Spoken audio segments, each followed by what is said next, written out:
Welcome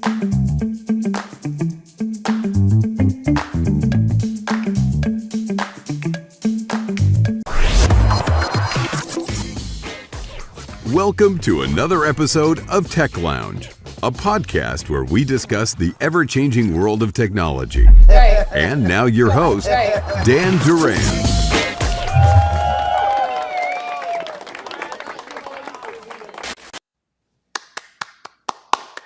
Hey, everybody. Hello, everybody, and we're live. Hello, everyone. My name is Dan Duran, and I'm the host of Tech Lounge, where we discuss topics related to business, leadership, technology, and so on. We have a great show for you today. Remember, we live stream on LinkedIn, Facebook, and YouTube, and we also are on all major podcast platforms, including Apple Podcast, Google Podcast, Spotify, Amazon Music, TuneIn Radio, iHeartRadio, Podbean, and you name it. So we are famous. Infamous, I'm not sure. Oh, no. So please make sure you follow us using the hashtag Dan Duran and watch us every Friday. This, guys, is the Tech Lounge. So sit back and relax. Yay! All right, so the show today is about social selling for business to business, right? And we condensed out of our own experience here at BeWire Technologies the top 9 social selling techniques that every small business should use in B2B, right? And our guests today are Gladstone Nyamasapur, Senior Project Manager, G Money. Hello, G Money. Hey guys, how you doing, man? Good. G Money in the house. G Money's in the house. Hello, world. Hello, world. Also, we have my co-host extraordinaire, Andrew Summerton, CEO of BeWire Technologies, of course, and Rhino Cybersecurity. Make sure you visit the website. Hello, Andrew. How are you? I'm good, buddy. How are you, Dan? Good to see you there, G Money. Welcome. Hey, how you doing, Andrew? Long I'm time. good. Absolutely. Awesome. Okay, so the backstory. The first segment of our show is called the backstory, and here's where we talk about a bit about the how we came up with the theme or the of the participants in our show. So, Andrew, take it away.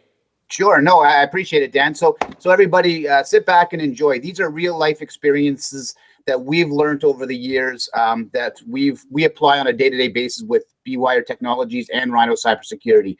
Social selling has changed so dramatically, and it's always changing. So we wanted to share with you our personal experiences that hopefully you can take some really great tips away and hopefully apply them to yourself. So sit back, enjoy, and hopefully we entertain you while we inform you.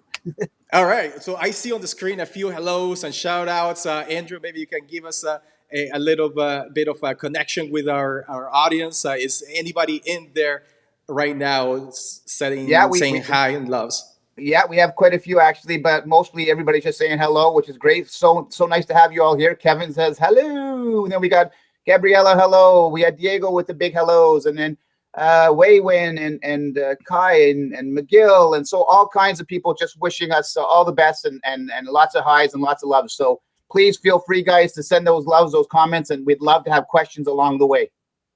Absolutely. Questions are very important. And this is why we have a live show, because we love that interaction. We love you guys. We love building communities. So make sure you send those questions to us, comments, shout outs, and we'll put them on the screen for you. All right. So let's dive into the top 9 social selling techniques. And also, remember, we have the most important social selling technique at the end of the show as a bonus for you because, of course, we love you. So don't go anywhere and stick around. All right, so number 1, let's talk about don't be that guy or the girl or the person. What does it mean to you, Andrew? Oh, wow, this is a great one actually. And for all of you out there watching and listening or doing this or being that guy or girl or person, it's really important to understand who that person is. And myself being in the position I am in, I get inundated with social media outreach. People asking me questions, people selling me things without even getting to know me.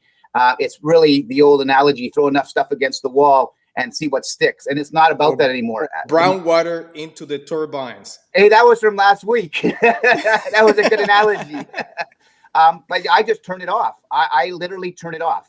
It's not like before where you hope to get information. You actually start turning off your audience, because I know personally, if I don't have a need, a want, a desire, or a relationship, I'm not looking at it, because the world's changed so dramatically with the pandemic, working from home, managing individuals and teams from far. So many things have changed that your time has become even greater of an importance. So Absolutely.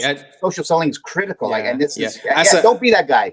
As a CTO here at Bewire, of course, I deal with technology and operations and stuff like that, and I get about 10 to 15 spam emails a day just telling me how wonderful their services are for web development and so on. And also the LinkedIn profile. I have about 6,000 contacts on my LinkedIn. So people befriend me, and then they right away, here's my my schedule. These are the services. Can you, connect with me? I don't even answer my phone. So if I don't know the person that's calling me, just go to the voicemail, and then I'll take care of that later. So this is, don't be that guy or that girl, right? What do you think, Gladstone? Sorry, go ahead. No, absolutely. I've actually worked in sales for a number of years. And to me, as a salesman, my time is very valuable to me. So I'm not going to be wasting my time like sending mass emails to random people that I have no connection with. It's an exercise in futility, and it's just not a good use of time, right? And that's why social selling allows you to pinpoint the target market you're looking for. And that's the best approach, I think. I love your articulation, man. Exercise and futility. That sounds like very Star Trek. I'm a Trekkie myself, and that sounds amazing, man. I just read a dictionary real quick. One thing just for those out there taking information and tips, by being that guy or girl to that person, by just sending random messages to anybody, especially when someone's accepted your invitation as a connect, and you immediately get an inbox saying, selling their product or service. It identifies immediately that you're randomly reaching out to people for the masses. If you reach out and say, oh, hey, Dan, so I'm so happy that, we were able to connect. Looking forward to having, mutual opportunities down the line. All the best. And then in a week or two, I hear back from them. I'm going to be much more prone to read that than basically getting a solicitation immediately after I accept somebody's invitation to reach out or partner or connect with me. Absolutely. Before we go into the lines and see who is giving shout outs, let's go on right to the second selling technique. These are things that we apply here at Bewire Technologies, of course, from experience.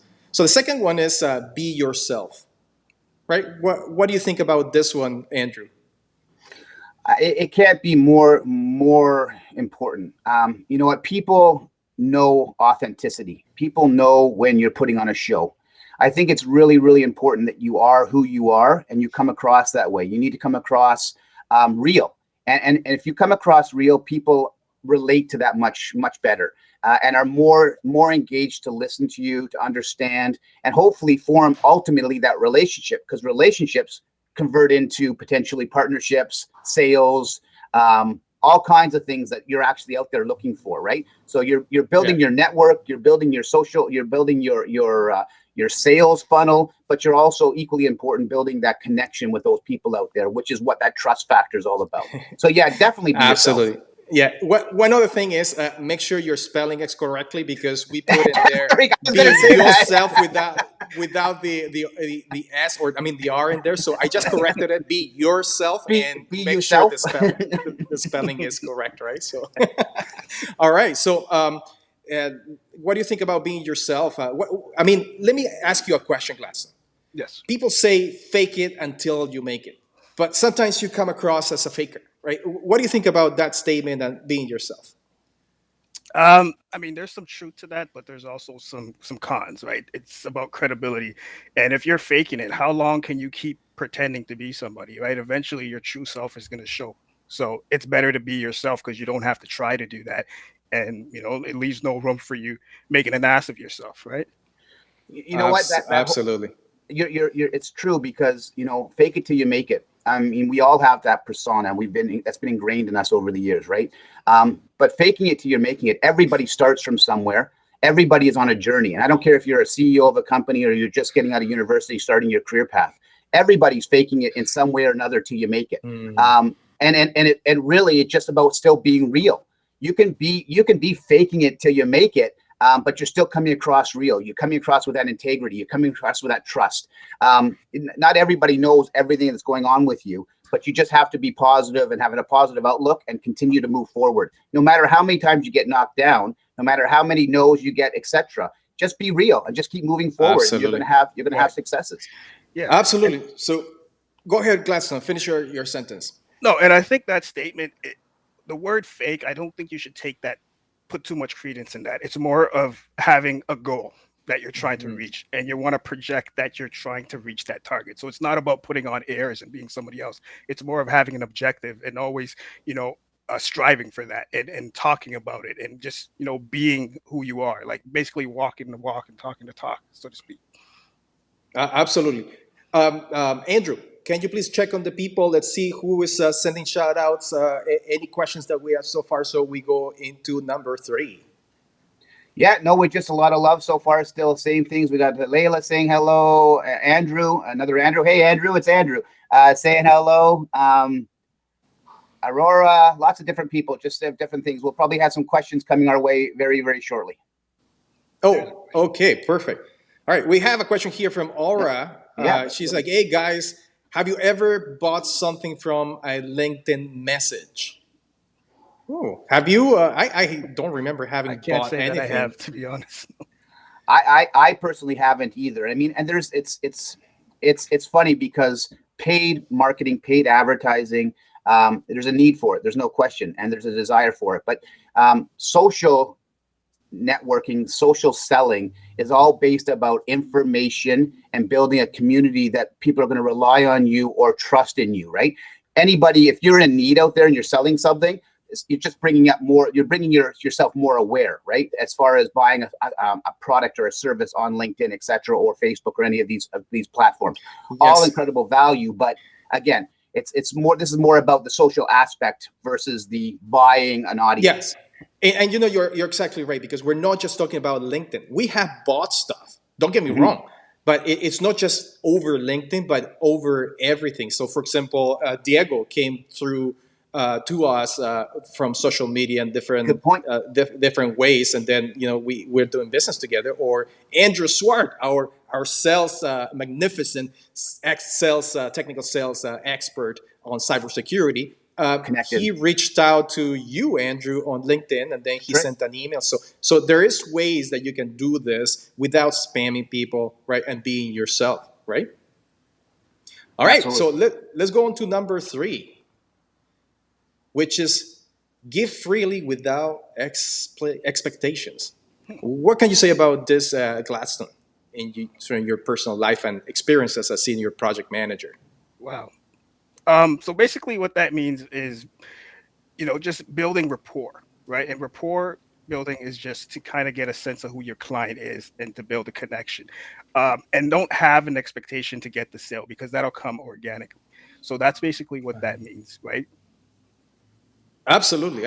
In my personal life, what I do is like give free information, man. Be a consultant. You know what you're an expert at your subject matter. And when people reach out, I have no problems giving free advice, spending time with people, half an hour, whatever it takes, right? Because I know that even if those people don't buy from me, they will refer me to somebody that will buy from me, right? So giving that, being able to be a friend to people without expectations of selling, I think that's very important. What do you think, Andrew, from your perspective?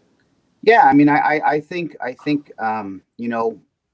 providing content around your expertise or around things without expecting anything in return comes back to you. It's about, again, back to building that relationship. So if you're sharing information that's going to help somebody, I mean, we're the first ones at Be Wired or Rhino to say, you know what, if someone's in your area or we can't help you, please go to somebody else, or here's some pertinent information we've learned and along our journey, hopefully it helps you. That just builds credibility and it builds trust. And so I think it's a great thing to be doing, and you shouldn't. And it's hard, because in our minds, wanting sales, we're wanting something in return, right? That's Absolutely. what you're thinking. But if you're sincere about it and you're really providing information that's valuable to individuals or businesses, I think it's very, very important. Yeah, we have a question from Yadhu Krishnan. I hope I'm pronouncing your name correctly, Yahoo. And I think it's a really good question, guys. What are your thoughts on cold calling and cold emails? And this is something that has happened to us in the past because like we're desperate for sales. Everybody wants to get sales, and the first thing that people go into is cold calling, cold emailing. What would you say to Yahoo, Andrew or Gladstone? I'm happy to Gladstone, you have experience on this. You have experience with your other companies. So what Sure. would you say? I used to work in telemarketing, and we used to make warm calls, not necessarily cold. Right, there was a little bit of information on the individual we were calling. Again, like I said, cold calling, it's an exercise in futility. There's a chance you might get one or two prospects out of it, but for the most part, people are going to ignore it. It's going to go to their spam box anyways. It's better to have a more direct approach that's targeted towards your market. So those are basically my thoughts. I mean, there is some good to it, but for the most part, I think it's just throwing. I was gonna say I'm gonna cut you off there, Gladstone, because I agree with you and I disagree with you. So okay, controversy. I think you're bang on as far as a cold call is a cold call. It's what you do with that cold call that's going to resonate in a future opportunity. So if you are informed on your cold call, so you've done research, so that's still cold because you haven't talked. That's a tip coming up. So you want to make sure you've done your research and you reach out and you're very professional with the gatekeeper, whoever that is, and you ask for help. You get that information from them. And then you take that into learning more about that business and then making that cold call into a warm call. There's value. A cold email, I don't necessarily recommend without that call right away. I think you need to have that call, get educated, informed, and then get somebody to say, yes, I'm happy to receive an email from you, because if not, it's going to go in their junk mail or they're going to ignore it. So I agree with you, Gladstone, and I disagree. So I think there's value to it for sure, but how you do it. Let me put it this way.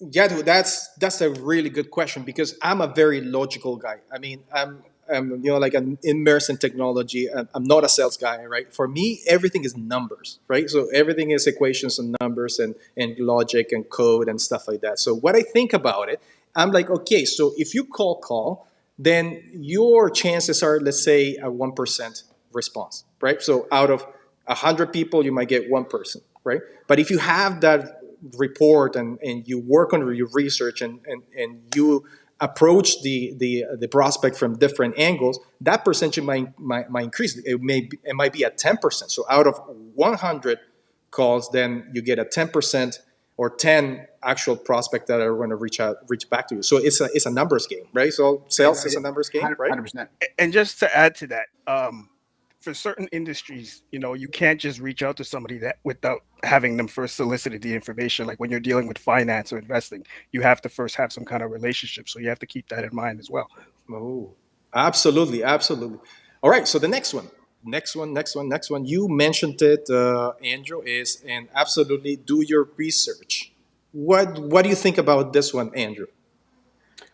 And just back to what I was saying, I think understanding your audience. I just want to address. There's a gentleman, Andrew Miller. He sent an email, and it's a long question. It may not make it on here because I'm trying to listen and read at the same time. So, Andrew, if you can condense it, maybe we can get it on so we can answer it, or you can definitely reach out to us afterwards, and I'm happy to address it with you. But research is all about knowing who you are, who your audience is, and then basically finding that need that basically brings you together. You're not going to be all things to all people, and you shouldn't be. But if you've done your research, you can find that need, and then you can hopefully address it and basically then go forward with a solution that's going to help that client.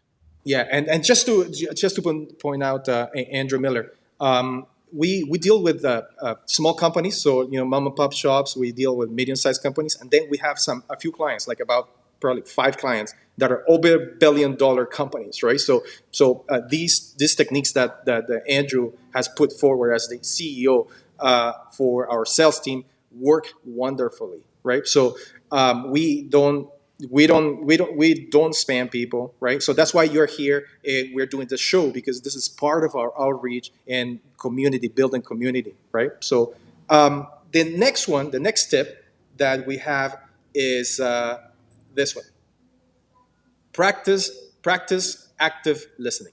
What do you think, Gladstone, about this one? You're a senior project manager. You are Mhm. working on the trenches, but this is something that you do every day, correct? Absolutely. So, when you think of salespeople, you think of somebody speaking really eloquently and just being a slick talker. But I think the great Stop it. salespeople, wow, it's a little comic relief there. So, No, sorry, sorry. Yeah. Was it a dog? Yes.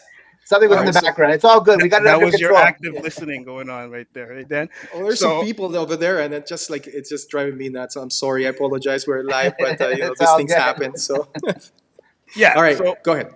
so like I was saying, just being able to listen is a huge part of being a good salesman because then you're going to get buying signals from the client.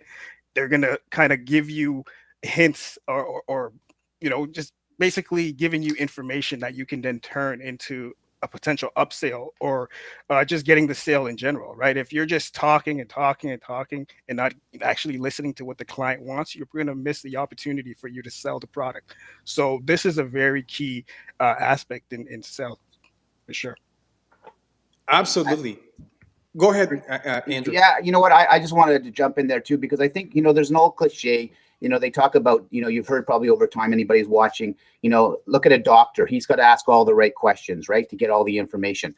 But I think we all, from the day we're in business, even when we're children, we're always selling. Selling is we're selling ourselves, we're selling our product, we're selling our service, etc. Use a waiter or a waitress as another great example.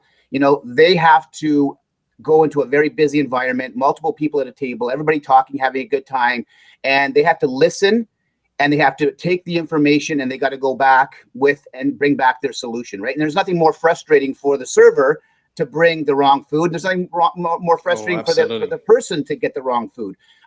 So they're selling themselves by listening, being interactive, being engaging. So at the end, they're going to get a wonderful tip. They're not going to get 5%. They're going to get 20%, right? So I think practicing active listening in any field, whether it's relationship, whether it's business, whether it's selling, you have to listen to what your audience is looking for to be able to project or offer a solution that makes sense for them. Wow.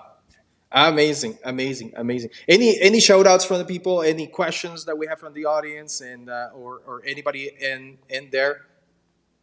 Yeah, I think we have a few questions here. Here we go from Kevin. How do you balance the relationship to keep it friendly and close in a mass outreach campaign? Wow. Kevin, Nice great question. question. I think you're confusing the two. So keeping it friendly and in a mass outreach campaign, I think you can't really do that. No. I think you need to a mass outreach campaign based on general information or sharing your insight that's going to help your community, your network, etc., is important. But I think when you want to keep your relationship close, you need to be intimate. It goes back to all the conversations we've been having. You need to know about the person. You need to know about their business. You need to know what they want. You need to do some research, because then you can personally reach out to them and ask them, what their needs are. And that takes a little extra work. But guess what? The little extra work is what's going to make the difference between someone buying from you or being in your relationship versus not. And I think that goes a long, long way. We can't take the easy road to build a relationship. It's all about being real, right? Yeah, Absolutely. absolutely. I think it's quality over quantity, right? That's the key. But let me just make a distinction, right? So marketing and sales. Marketing is all about exposure. It's all about awareness. It's all about being everywhere for people in your niche and your area. Now, sales is a bit different. You can be everything for everybody, and you can, as you said, like mass reach. But then you have to choose those leads and those people that are prospect, that are warm, that are coming from marketing, and then converting into the sales. Is that correct? What would you think, Gladstone, on this? No, actually, I think you guys like hit it right on the head there. A mass, outreach campaign, it's not going to allow you to target specific people because it's very generic. right? So at the end of the day, you're going to have to do those personalized emails to specific individuals based on their wants and their needs and the nature of your relationship. And I just don't think you can accomplish that with a mass outreach campaign. I agree. And actually, you know what? I was just reading the comments, and I want to go full circle back to Aurora's comment way back when. I think I answered it wrong because we were talking about paid advertising and stuff, and it was actually an outreach message in LinkedIn. And have we ever bought from it? And to Dan's point, you know, a couple of people who work in our organization was directed to me, and it was about building that relationship. So, like I said, back to the beginning, I apologize, or I answered that question wrong initially.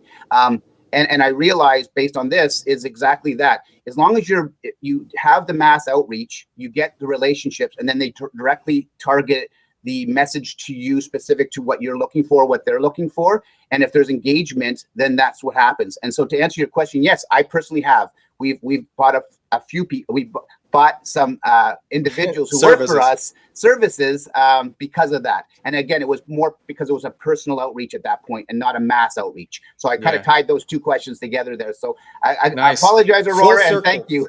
Full circle there. Absolutely. So this one is actually something that people take for granted, right? But the best way to actually convey a message and tell people how valuable you are as a person is by getting people around you to tell who you are. All right. So I'm talking about tip number 7, which is developing good references. People that would say good things about you or your organization. How is that important nowadays? Gladstone, maybe you can talk about this a bit. Yeah, you know, there's that saying that your reputation precedes you, right? So you have to make sure that, you know, you're building good relationships and you're treating everyone fairly and you're being ethical. And then when you need someone to give you a reference, then they have glowing things to say about you, right? So it's important to nurture your relationships that you have throughout life and in business in general. So, I mean, I don't think there's much more to say to it than that. It's pretty self-explanatory. You know what? Well said. And I think, you know, thanking your clients, your team for work well done also speaks volumes, and it builds on that in good references. I'm going to give a shout out to Dan, which as the host, typically he gets us to answer the questions and he asks them. But Dan, just so anybody who's watching, he's the co-owner as well as the founding partner of B-Wire Technologies and Rhino Cybersecurity. I'm going to start blushing now, man. And one of the my new glasses. Your new, I was going to say about your beautiful new glasses. I like that.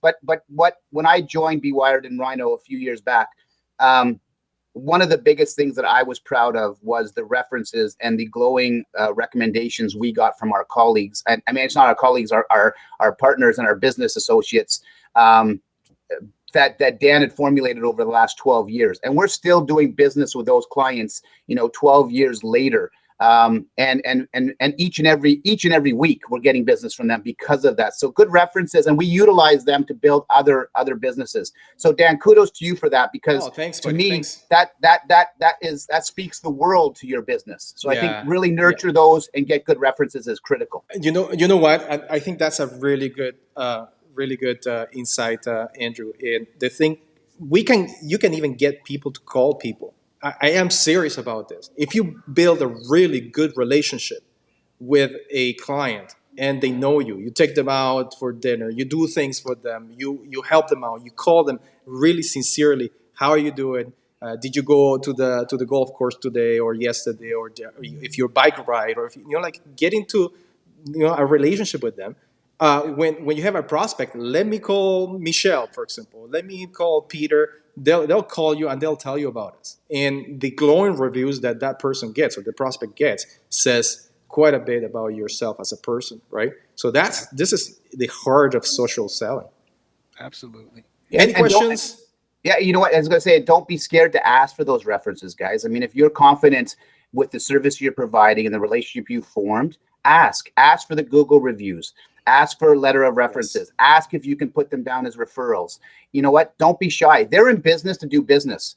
And so if you're asking to promote your business, they respect that. And I guarantee you, probably 8 out of 10 times, they're going to say, can you do the same back to them?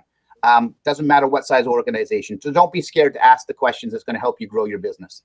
All right. We have another question here. Miguel Delgado says, what has the project in which you consider the campaign on social media the most successful? What has been the project? So on social media? Perfect. This is a really good question. I can answer that. Over to you there, bud. The Tech Lounge, guys. Yeah. The Tech all Lounge you, is Dan. famous. It's famous. No, it's not me. It's not me. It's you guys. It's every guest that we have. We talk about some serious subjects like cybersecurity. Like technology. We talk about things like accessibility, disabilities, and inclusiveness. And then we talk about selling and other more lighter, like subjects. But at the end of the day, this show, we get a lot of responses. We get a lot of people, contacting us after the show, and then we get partnerships and we get clients this way as well. And not only that, but we actually solidify current relationships with clients by them being on the show. So I think if you talk about social media campaigns, the Tech Lounge is one of them, right? And you know what? And I think this is one of our tips, and I don't want to jump ahead, but I think consistency. The Tech Lounge is every Friday. We have amazing guests, as Dan said. When you're communicating with your LinkedIn or your Facebook, whomever, be consistent. Be there. Don't have hits and misses, right? If you schedule a time when you're going to reach out to everybody, schedule a time that you're going to interact. Be consistent, because if it's hit and miss, there's uncertainty there for your followers, and that's not what's going to build credibility for you. Yeah, I think there you go. I think we missed it. Yeah, we did. Did we miss it? Yes, we absolutely missed it. Like I went into develop good references, which is number 7, but we didn't talk about consistency. There you go. I brought it closer. There we go. So be consistent. So to that question, I mean, Tech Lounge, I'm going to give kudos again back to Dan. It was his baby, and I'm proud to be a co-host. But it is about our guests. It's about our content. It's about the people who are visiting each and every week. What we do afterwards is we follow up with those people who have visited, and we thank them for joining us and looking forward to seeing them again in our talks. It's all about engagement. It's all about building a community that we can help each other with. And you know what, guys who are watching now, or anybody who's watching in the past, back to giving information. If you guys are building a project, you have cybersecurity concerns or issues, call us and ask us. We're not going to necessarily try and sell our services. We want to be there for you, and that's what this is all about. So being consistent and not expecting something in return, because ultimately, just by being here and being a part of it and giving back, you're going to get back full circle. There's no question. All right. Let's go into number 8. What do you think about this one, guys? Everybody says this, right? It's a very well-known cliche: talk the talk and walk the walk, or walk the walk and talk the talk. I think we got it backwards in there. What do you think about this, Glass? Again, I think it's pretty self-explanatory, man. You have to mean what you say and do what you say. Yeah, right. I mean, it's pretty self-explanatory. I don't know what more else to say to that. But it's a hard one. In all fairness, you know what? I have mixed emotions on this one, because unfortunately, especially in today's technology, today's outreach, everybody wants to be driving a Lamborghini and perceiving that they're multimillionaires and they're successful, and that is so far from the truth, right? Walking the walk and talking the talk and walking the walk is who you truly are. And if you come across as who you truly are, then you're walking your walk, you're talking your talk, and that builds credibility, right? Don't be something you're not. It's okay to say, you know what, if someone comes to you with an incredible project and you say, yes, I can do it, and you figure out afterwards how to do it, that's okay. That's business. Everybody in the room watching, or anybody who's going to be watching, gets that. We want to earn that business, and we're going to get that business. And you know what? Some very, very successful people out there in the world, the Richard Bransons and Steve Jobs, and all these different people out there have all said, yes, I can do it, and figure it out afterwards. Oh, yeah. But talking the talk and walking the walk isn't being something you're not. Just understand that. That's really important. Yeah, the thing is, like, we see people that are important, influencers. We see people that have money, people that have relationships, and social media is like that, right? It's very deceiving, right? And we try to imitate. People try to imitate as opposed to being natural yourself, right? So they try to walk the walk. They try to walk somebody else's walk. They try to talk somebody else's talk. Why don't you do it? You are a little more genuine and talk your walk. Talk your walk. Talk your talk and walk your walk. I'm getting messed up in here. But yeah, it's funny because not everybody starts with a Lamborghini in their driveway or a mansion. you know what? Everybody is in a different stage. And I don't care if you're a CEO of a multi-million-dollar corporation or you're just launching your first company. The reality of it is you have your own journey. And if you come across who you are and you're honest with your clientele, that's going to resonate to them and it's going to help build your business. Don't be something you're not. You're going to get to where you want to go. But where that is, no one really knows. You're just seeing something down. You're seeing someone else's picture. Absolutely. Walk your walk, talk your talk. Yeah, really, really important. And just to add to that, I was thinking while you were speaking that basically talking the talk means if you want to do something, then you have to vocalize it, put it into the air, put it into the universe, right? It's the law of attraction. And similarly with walking the walk, right? If you want to right? If you want to lose weight, you want to walk the walk, then you actually have to do the steps, do the reps to get you to that desired weight that you want. Absolutely. If you want to lose weight, then it's more than just walking the walk. You gotta run the run. run. Treadmill, the freaking treadmill. Okay. So but I think to your point, Gladstone, I think that's really, really important. I think if you envision realistic expectations and obviously set goals that are realistic and achievable, and then put a plan in place to get there, you can talk the talk and walk the walk to get there. I'll use my son as an analogy. I mean, I'll just real quick. I mean, he had this vision a few years back. He wanted to beat a company record, and it was a certain number that he had to hit in sales in a month. He went away and he wrote it on the mirror in the morning when the shower came up. He had it on his iPad when he listened to it. He had different things to get him to where he was going, and he had a plan, a starting point, and an ending point. And he walked that walk and he talked that talk the entire journey, and he ended up getting it. He was exhausted, but he hit the goal he wanted to hit. And what was the price? It was just very that's okay, but that wasn't for that. It was a whole different journey. But it was just he hit the numbers he wanted. They set a new precedent in the organization because of it, and he should be very proud of that. And we all can do that. It doesn't have to be an extreme goal. It can be little goals to get us there. And if you put those in place, and again, they're realistic and achievable, and you can shoot for the stars, right? You always shoot for the stars, no problem. But just walk the walk and talk the talk to get to where you're going, and be consistent and be true, and you'll get there. Absolutely. I was just talking about the Rolex on his. I know. I know. That was a wonderful experience for him for sure. There's no question. All right. Any questions? I see that Diego has a question. He says, "Don't you think that practices as cold calling and cold emailing are more accepted for B2B approaches?" Ooh, so we're talking about business to business, right? So no business to consumer. So LinkedIn and all of that. Practicing cold calling and cold emailing. What do you think about that for B2B?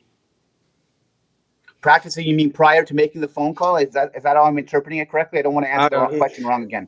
Do you think that practices as cold calling? I don't know. I think it just means the practice. Calling and cold email is the practice of cold calling and cold emailing for B2B.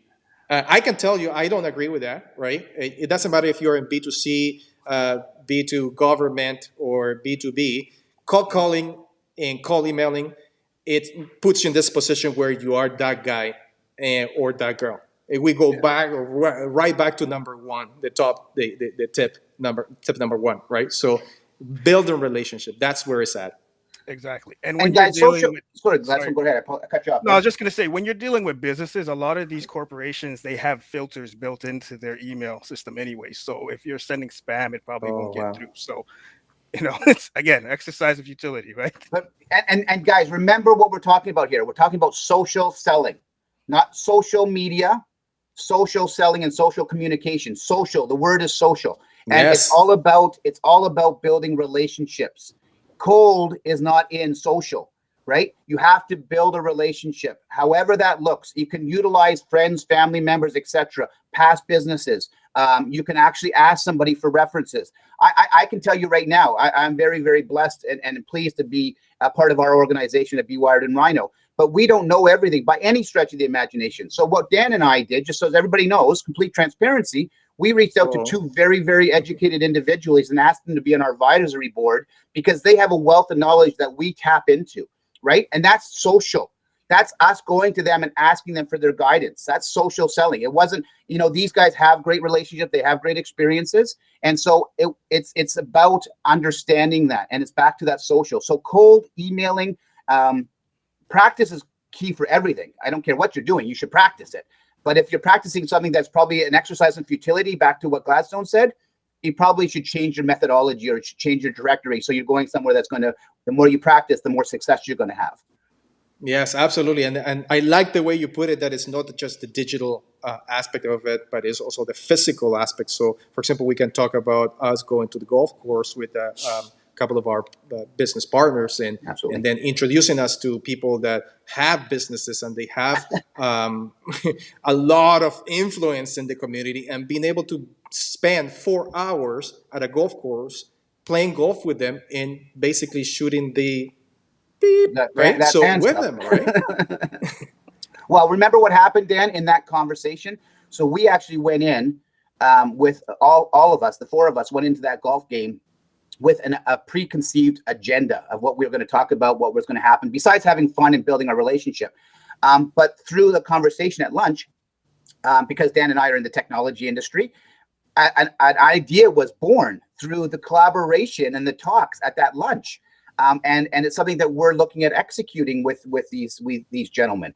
And that just goes back to the social selling aspect of it. It's just getting together and working together and coming up with unique, really cool ideas, whether it be together or giving you direction to go in a different route to help you on your journey. Amazing. Just Dan, just real quick, lots and lots of questions, guys. I just want to, Chris's Yuda, lots of different people are basically sending lots of questions. A lot of them are very long, so if we're not getting to them, guys, very, we apologize. Please don't hesitate. Reach out to us. Send us a note. We'll email you back. And if we can get to them, we absolutely will. It's kind of a cool topic. And as you can see, the three of us are kind of passionate about it. So we're just sharing our own personal experiences with you. Hopefully you agree with a lot of them. And if you don't, that's okay. Hopefully you take some really great tidbits away. But if we don't get to all those questions, guys, I apologize. Yeah, I'm going to answer a question from Yadu Christian. Okay. That he asked, because I'm very social, right? And we build everything. I'm in TikTok now. I have, I think, already 1,000 followers in TikTok. How important are hashtags?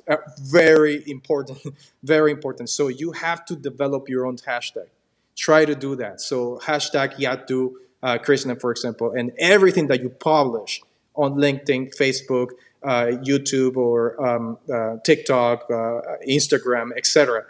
Put your hashtag in there on everything that you do. Why? Because when people are actually looking for you, let's say somebody that heard about you will look for you, they will find you on that hashtag. And not only they will find you once, but as soon as they enter the hashtag, then they will start seeing all the posts that you have done in that social media, right?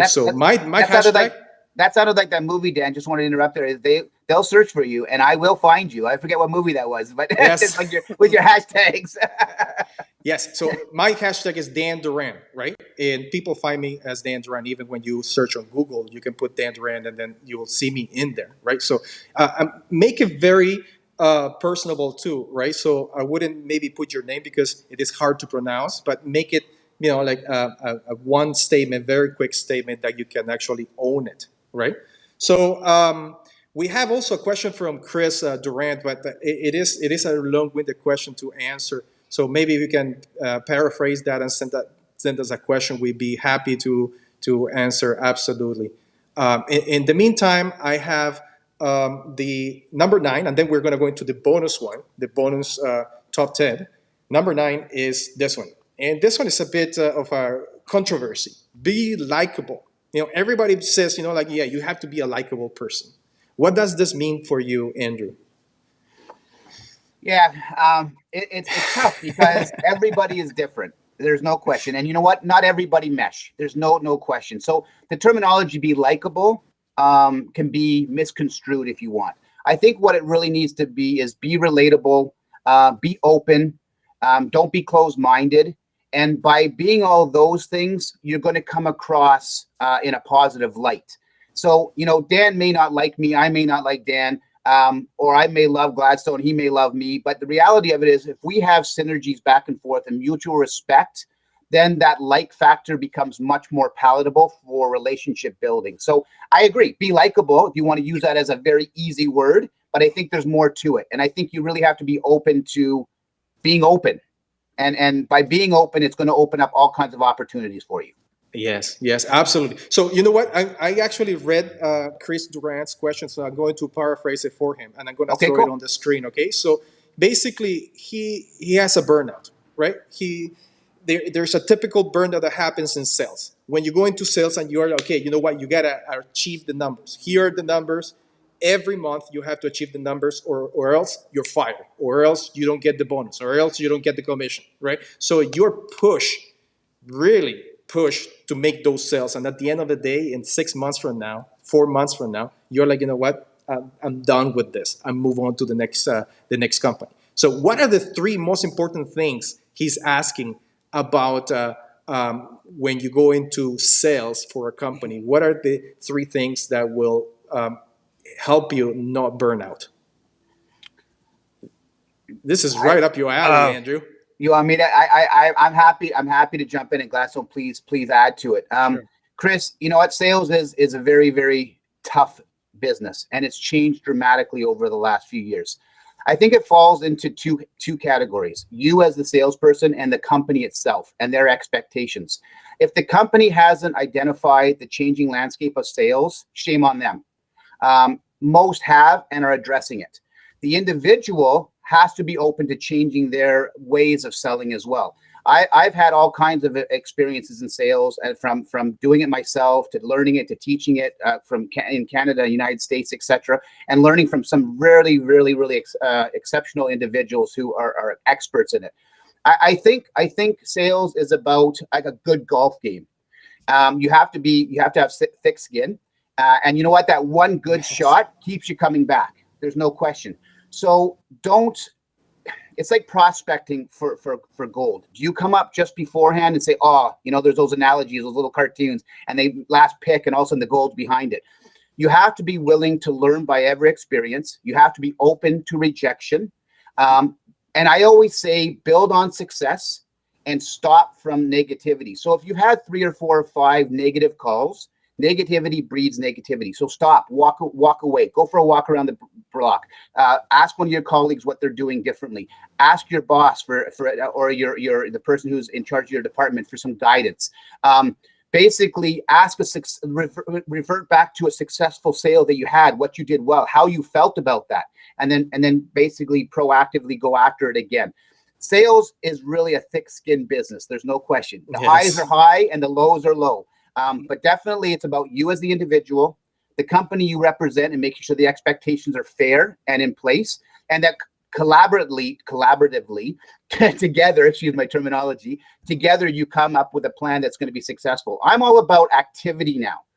Results come through activity. So as a salesperson, if you can prove to the team that you're working for or their expectations are being met through your activity, and the activity is positive, the sales are going to come. If you're not active and the clients and your team members are saying to you you're not successful and you're not active, well, shame on you. But if you're active and doing all the right things, and Wow. your client base and your company is saying like shame on, well, no, it's not. It's a combination here, communication.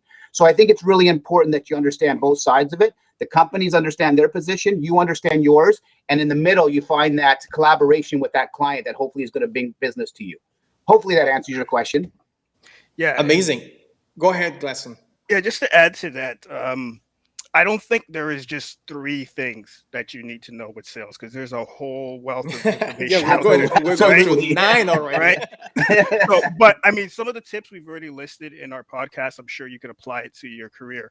But I think one of the most important things is being adaptable, right? Being able to change with the times and with the technologies or what have you, the Great processes, point. right? You can't just be stuck in your ways because at the end of the day, it's not about you, it's Yeah. about your client that you're trying to sell something to. So you have to be willing to grow and change. But also, most importantly, I think you need to know your product, right? You need to know what you're selling, all the ins and outs, and how to apply that to the needs of the customer that you want. And I think with those two tips, along with just being yourself, we mentioned that earlier, right? Because authenticity is key, right? You want to build that credibility. You don't want to act like something you're not, because again, you can't always maintain that if it's fake, right? So I think I just listed three things actually, despite Well, I what think I we just listed said. like a hundred, right? So, listen, what about this, right? Love where you are, right? Love where you are. which means, you know, like if I'm going to be making 100 sales calls a day every day, I'm going to burn out very quickly, right? But if I'm at the golf course, because I like doing sports and I like playing golf, I get out of this stressful, my everyday stress. I get out of the office. I can chillax. I can go out and do something outside. Love where you are is very important. Some people love being in trade shows and conferences Yeah. and things like that. Other people like networking activities like Chamber of Commerce, stuff like that. Other people like golf, right? So how about changing the environment and loving where you are? I So love that. that would give you inspiration into selling, and then you know, like at the end, you don't end up being burnt out. What do you think about that, Andrew? I think that, you know what, Dan, I'm actually glad you brought that up because we're coming to the end of the show. And I think that's such a critical element to social selling. You know, if you do the same thing day in, day out, you're going to burn out. You're not going to have fun. But if you could interact and interchange your selling habits throughout each and every week, whether it be networking events, critically important. A lot of companies, Better Business Bureau, Chamber of Commerce, all out there, every organization, every city out there has them. Great people looking to do the same thing you're doing. It's selling, but it's network selling. Golf games, bringing people out, doing things like that. It's you know, 4 hours of one-on-one or one-on-3 interaction with individuals. Going out door to door and selling, soliciting your business that way, if that's a part of your business, doing that 1 day a week. Changing it up to keep things fresh and keep things engaging is critical. So to your point, Dan, I think, and I'm so happy you brought that up at the end of the show, social selling is about social interaction, networking, games, bowling. I don't care what it is. It could be, I met a guy, my son took me on my 50th birthday at a supercar rally last year in Toronto. Most incredible thing I've probably ever done. One of the gentlemen I met, incredible young man. He actually drives a very nice car. His business is Auto Cloak. Just here's a call out for you there. And they wrap cars. And his business was networking with all these people who have these wonderful cars to bring business to him. It was a networking event for him. He found his niche and it works for him. So kudos to him. So I just think that's a great topic, Dan. I'm glad you brought that to the forefront. All right. So the last bonus tip that we have, I think it's very, very important, right? Which is collaboration. And if you're looking about social media, this is all about influencer collaboration. So reach out to the people that have more follows than you, the people that have more of likes, the people that are actually producing content in your niche. Reach out to them and collaborate. I think I have a train coming up on. It's all good. You guys, do you hear the train? I hope we you do. don't. You got to catch your 1 o'clock train, Dan. It's all good. Oh, this is the end of the show. So, but collaboration. I'm gonna mute myself because there is a train coming by. All right, Andrew, what do you think about that one? I mean, again, it kind of just full circle to everything we've talked about. Collaboration is all about interacting with your colleagues, with your mentors, with your clients, with your family and friends, past relationships. You collaborate with them. You're going to take a wealth of knowledge away, and it's going to help build your network. So, you know what? Great bonus. It's a very broad word, but it's one that's so valuable that if you really, really do collaborate with your network, I don't care if you have 5 people, guys, or 5 million people. And Yes. there's an influencer out there who talks about don't worry about your followers and your likes. And I agree full-heartedly. Utilize what you have, strengthen what you have, and it'll continue to grow. Collaborate with your network, and you're going to have great success. Absolutely.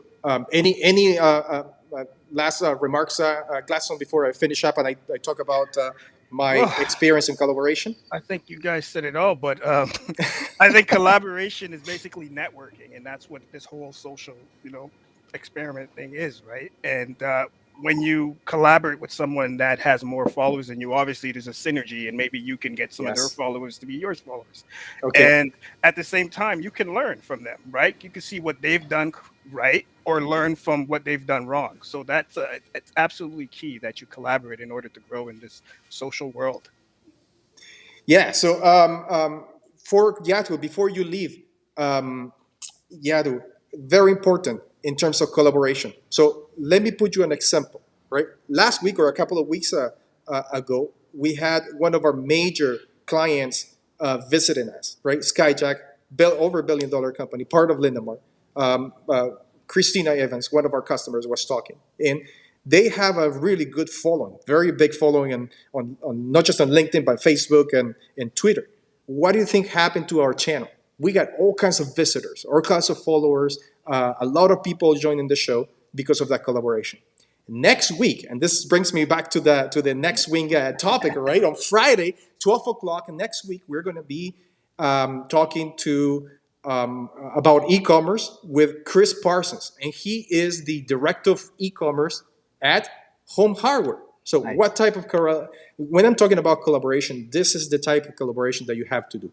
Chris Parsons has a really fantastic podcast on YouTube, and he's also live pretty much everywhere. They have quite a bit of a following, and I'm very, very excited to be part of his show, right? Which he is going to air on Thursday, and he's going to be part of my show on Friday. So you see that type of collaboration really works, right? So so I killed two birds with a stone. I talked about collaboration. I talked about e-commerce next week with the director of e-commerce at Home Hardware, Chris Parsons. So thank you so much, everybody. Remember, we're live on LinkedIn, Facebook, and YouTube every Friday at 12 o'clock, and we're also on podcast. So I hope to see you next week. Thank you so much, everyone. Thanks, everybody. Appreciate Thanks, it. Dan. Woohoo! Thank you, Andrew. Thanks, Gladstone. Bye, guys.